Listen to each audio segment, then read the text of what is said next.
The Britain's Got Talent studio carried its familiar Saturday afternoon energy as Simon Cowell settled into his judge's chair for what he anticipated would be another routine day of auditions. It was a warm April afternoon in 2024, and the iconic red curtains framed the stage where countless dreams had been both realized and shattered over the years. Simon adjusted his signature black t-shirt and took a sip of his tea, mentally preparing himself for the parade of hopeful performers that awaited. At 64 years old, Simon had built his entire career on a reputation for brutal honesty and devastating critiques that had made him both feared and respected throughout the entertainment industry. His sharp tongue and uncompromising standards had become legendary, creating a persona that prioritized excellence over kindness and success over compassion. He had grown comfortable with being seen as the mean judge, believing that his harsh approach was necessary for maintaining quality, and that his critics simply didn't understand the entertainment business. 4-year-old Lily Thompson from Manchester was not scheduled to perform. She had come to watch the taping with her older brother Jake, age 9, who was auditioning as part of a children's choir. Lily was an unusually thoughtful child with blonde curls and bright green eyes that seemed to see the world through a lens of possibility and hope. She had been raised by parents who emphasized kindness, empathy, and the belief that everyone had the capacity for goodness, even when they sometimes acted badly. What made Lily's presence particularly significant was her recent experience in her preschool's Feelings and Friendship program, where children learned about emotions, conflict resolution, and the idea that people could change their behavior when they understood how it affected others. Lily had absorbed these lessons with the earnestness that only young children possess, developing a genuine belief that meanness was usually a sign that someone was hurting inside and needed help learning to be kinder. The audition process was running smoothly when Jake's choir took the stage for their performance. Lily sat in the front row with her mother, having been positioned there so she could clearly see her brother perform. As the children began their song, Lily's attention wandered to the judges' panel, as children's attention often does when they're not directly engaged with the performance. Simon was displaying his typical stern demeanor, arms crossed and expression serious as he evaluated the young performers. When one child in the choir missed a note, Simon's face showed visible disapproval, and he shook his head in a way that was clearly critical. Lily watched this interaction with the focused attention of someone who had been taught to notice when adults were being unkind to children.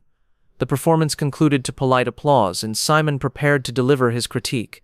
"That was disappointing," he began in his characteristically blunt manner. "Several of you were off-key, and the overall performance lacked the energy and precision I expect from—" "Excuse me, Mr. Simon." Lily's clear voice suddenly cut through the studio as she stood up in her seat. The interruption was so unexpected that Simon stopped mid-sentence and looked toward the small girl who had somehow commanded everyone's attention. "Yes, little one," Simon said, his tone carrying a mixture of surprise and slight irritation at being interrupted during his critique. Lily looked directly at Simon with those bright green eyes and spoke with the earnest directness that only children possess. "Can mean people learn to be nice?" The question hung in the air like a challenge that couldn't be ignored. Simon felt something unexpected stir in his chest, as this 4-year-old essentially asked him whether his character was capable of change. The innocence of her inquiry, combined with its profound implications, caught him completely off guard. "What did you say?" Simon asked, his voice softer than usual as he tried to process what this child had just asked him. Lily repeated her question with the patient clarity of someone who genuinely wanted an answer. "I asked if mean people can learn to be nice, because you were being mean to my brother and his friends, and I was wondering if someone could teach you how to be nicer to children." Simon felt his usual defensive responses failing him as this 4-year-old diagnosed his behavior as mean and suggested that he needed to be taught kindness. The simplicity of her observation was devastating because it came without malice or judgment, just a genuine desire to understand whether adults could change their behavior. "Lily," her mother whispered, trying to quiet her daughter, but Simon raised his hand to indicate that he wanted to hear what the child had to say. "Why do you think I'm being mean?" Simon asked, surprising everyone, including himself, by engaging seriously with a 4-year-old's critique of his professional approach. Lily's answer revealed the depth of her understanding about kindness and its impact. "Because when you said their singing was disappointing, it made some of the kids look sad and scared. My teacher says that when we use words that hurt people's feelings, even if we think we're being helpful, it's still being mean." Simon felt something crack inside his chest as this child essentially provided a moral framework that called his entire career approach into question. Her ability to identify the emotional impact of his words on vulnerable young performers was startling, and Lily continued with the relentless honesty of childhood. My mommy says that mean people usually don't know they're being mean, and that they can learn to be nice if someone teaches them how their words make other people feel. Simon felt tears beginning to form as this 4-year-old suggested that his cruelty might stem from ignorance rather than malice, and that he could potentially learn to be kinder if he understood the impact of his behavior on others. The studio was completely silent as everyone watched Simon Cowell, the man famous for making others cry, struggle with his own emotional response to a child's innocent question about the possibility of personal transformation. "Lily," Simon said, his voice beginning to shake, "do you really think that someone who has been mean for a long time could learn to be different?" Lily nodded with the absolute certainty that characterized childhood optimism. "My teacher says that everyone can learn to be nicer if they practice, and if they really want to change, but first they have to understand that being mean hurts people, and then they have to decide that they don't want to hurt people anymore." Simon felt his composure beginning to crumble as this remarkable child outlined a clear path toward personal growth and behavioral change. Her belief that transformation was possible, even for someone with his reputation, was both hopeful and heartbreaking. What would practicing being nice look like? Simon asked, genuinely curious about this 4-year-old's perspective on character development. Lily's answer revealed her practical understanding of kindness. It means saying things that help people feel better about themselves even when they make mistakes.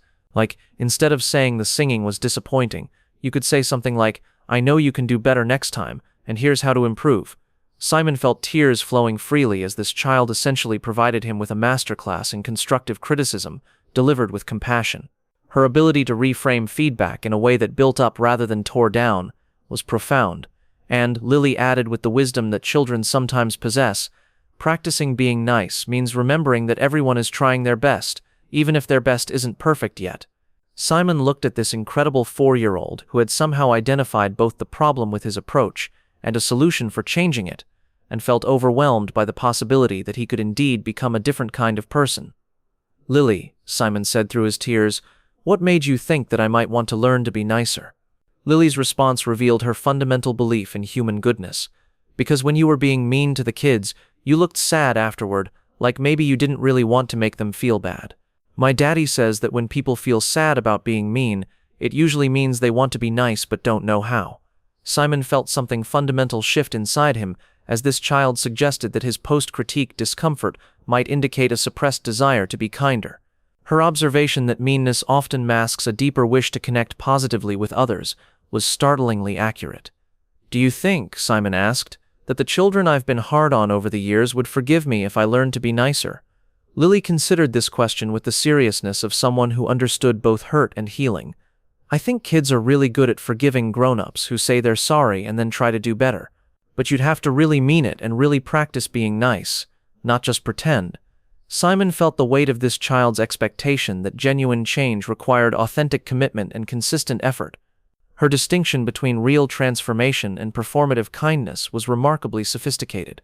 Standing up from his judge's chair, Simon walked over to where Jake's choir was still standing on stage. "I owe you all an apology," he said, his voice thick with emotion. "Your performance wasn't disappointing. It was the effort of young people working hard to share something beautiful, and I should have recognized that instead of focusing only on technical imperfections." The children looked surprised but pleased as Simon essentially retracted his harsh critique and replaced it with acknowledgement of their effort and intention. Turning back to Lily, Simon said, "You've taught me something very important today about the difference between helping people improve and making them feel bad about themselves." Lily beamed with the satisfaction of someone who had successfully helped solve a problem. "So you do want to learn to be nice?" "Yes," Simon replied without hesitation. "I think I've forgotten that being honest about ways to improve doesn't require being unkind about the effort people are making." The remainder of that day's auditions were unlike anything Britain's Got Talent had ever seen. Simon's critiques became constructive rather than destructive, focused on specific ways performers could improve rather than general assessments of their inadequacy. The atmosphere in the studio shifted dramatically as contestants began to feel supported rather than attacked. When the episode aired 6 weeks later, it became the most watched and emotionally impactful segment in the show's history.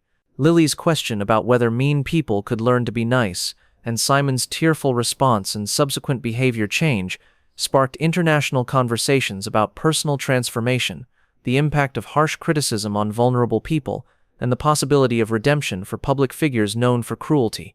More importantly for Simon personally, the encounter with Lily became a catalyst for fundamentally changing his approach to judging and his understanding of how to help people grow without diminishing their dignity. Lily didn't shame me into changing, Simon would later say in interviews. She offered me hope that I could become someone better. That 4-year-old believed in my capacity for kindness, even when I didn't believe in it myself. The conversation led Simon to work with child psychologists and communication experts to develop judging techniques that maintained his honesty while incorporating genuine compassion and constructive support. 6 months later, Simon invited Lily and her family to visit the set during filming. Lily, now 5, was curious to see if Simon had successfully learned to be nice. "Did you learn how to be nice to kids?" Lily asked with the same directness that had characterized their first meeting. Simon smiled, and for the first time in years, his expression seemed genuinely warm rather than strategically charming. "I'm still practicing every day, Lily. You taught me that being nice doesn't mean lying about ways people can improve. It means caring about how my words affect people, while I'm helping them get better." Lily nodded approvingly. "Good. My teacher says that the best teachers help people learn without making them feel bad about themselves." The story became a landmark moment in discussions about personal transformation, the responsibility that comes with influential platforms, and the power of childhood belief in adult capacity for change. But perhaps most importantly, the conversation demonstrated that sometimes the most profound personal growth comes from those who see potential for goodness, even in people who have forgotten how to access their own kindness, in this case a 4-year-old girl who understood that meanness is often a learned behavior that can be unlearned, and who had the courage to ask whether even the cruelest adults could choose to become sources of encouragement rather than discouragement. Lily's question about whether mean people could learn to be nice became a touchstone for Simon's ongoing transformation, reminding him daily that character change is possible for anyone willing to practice compassion with the same dedication they once applied to criticism.